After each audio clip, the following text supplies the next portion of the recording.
Le SMESB a pour mission la co-construction par des professionnels de pratiques intersectorielles qui favorisent l'accès et la continuité des soins pour des personnes qui cumulent souffrance psychique et grande précarité sociale. Moi, j'ai commencé avec l'SMES parce que je voyais la grande difficulté de mettre ensemble les sociales et la santé.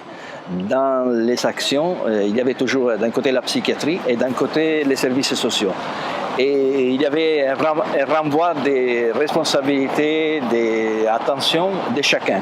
Donc une fois qu'on s'est dit, si on veut faire quelque chose de positif, il faut se mettre ensemble, c'est ça qui a constitué le SMES et c'est de là qu'on a parti avec le SMES.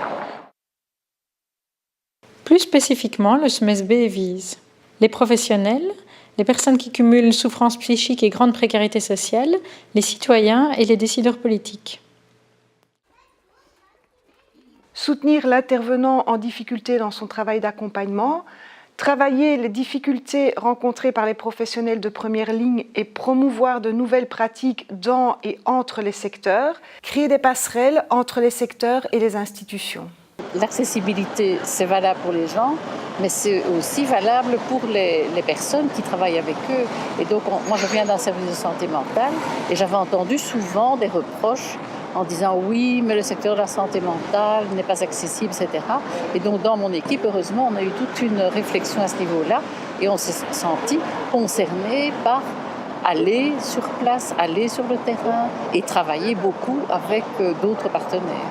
Tout d'un coup, la santé mentale ouvrait une porte, ils disaient mais venez, partageons, on a des trucs à faire ensemble, on a des choses et des gens à partager, on gagnerait à travailler ensemble, voilà.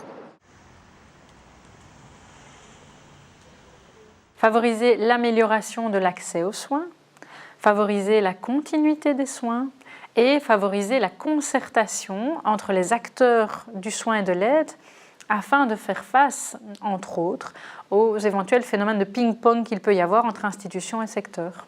Je pense que l'organisation sectorielle de la politique de santé et sociale est excluante en fait pour les personnes qui cumulent le plus de précarité, de fragilité et que les seuils d'accès à l'aide et aux soins sont vraiment trop élevés, que dès lors les dispositifs qui se mettent en place traitent une partie des problèmes, des vulnérabilités et qu'il y a moyen d'avoir des approches communes qui investissent l'intersection et qui soient plus englobantes. Moi, ce que je constate très régulièrement dans ma pratique, c'est aussi un manque vraiment énorme en termes de capacité d'hébergement, et d'hébergement, si pas supervisé, en tout cas accompagné, pour des personnes qui quittent justement les structures thérapeutiques, mais qui justement à ce moment-là, si elles n'ont pas de logement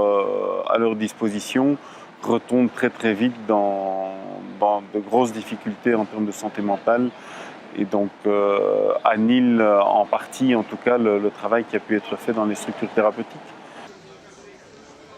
Les informer en vue d'une meilleure acceptation et d'une meilleure intégration de ce public au sein de la société. D'être finalement reconnus, non pas comme des personnes exclues en grande précarité, souffrant de problèmes de santé mentale, voire de toxicomanie, mais comme des citoyens à part entière au sein d'une société qui accepte tout un chacun. On peut avoir simplement un regard citoyen qui est vigilant. Assurer une fonction de signal afin de les aider à élaborer des politiques cohérentes au profit de cette population et des professionnels qui les accompagnent.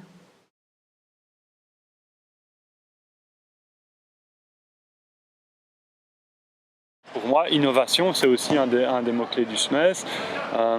Innovation pour le changement, pour l'adaptation.